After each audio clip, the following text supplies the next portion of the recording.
आदाब नाज़रीन, Z news में आपका खैर मकदम है। डिप्टी कमिश्नर पुंछ इंद्रजीत सिंह ने बैसाखी त्यौहार को खुश उसलूबी से मुनक्कद करने के इंतजाम का जायजा लेने के लिए शिरोमणि डेरा संतपुरा नंगारी साहब का दौरा किया।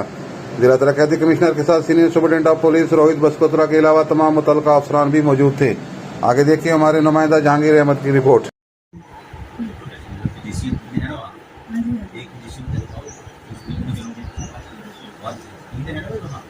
वो बलविंदर है, दूसरे क्या नाम है, एहसान क्या है, एक और ही है, एक और एक है, एक इरफान इरफान है, मोड़ी है, वो डीएमटीयू है, उसको बताओ इधर। ठीक है वो बड़ा उधर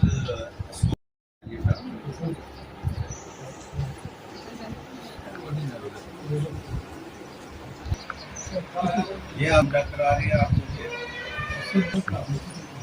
डॉक्टर आ रहे हैं।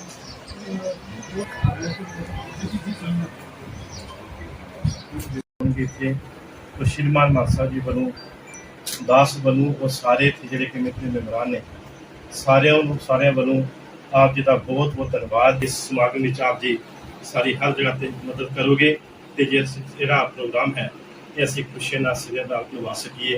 वाहिगुरू जी का खालसा, वाहिगुरू जी की फतेह।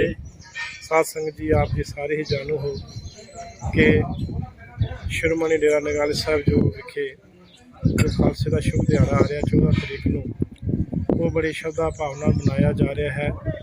उस संबंध भी जो है अज शिरोमणि डेरा नंगाली साहब विखे जो एडमिनिस्ट्रेशन वालों मीटिंग रखी गई सी, जिस भी DC साहब, SSP साहब होर जोड़े अफिसर लोग सन वो इतने पहुंचे ने।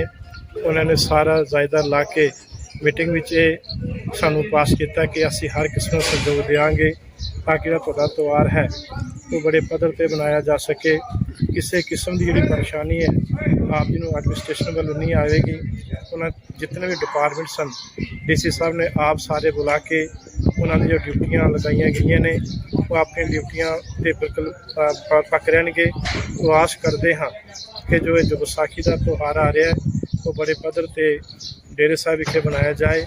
श्रीमान मानसा जी वालों सारे इत्थे एडमिनिस्ट्रेशन सारे जिन्हें असी कमेटी के मैंबरान ने उन्होंने वालों DC साहब का, SSP साहब का, होर जितने अफिसर लोग आए ने उन्होंने बहुत बहुत धन्यवाद।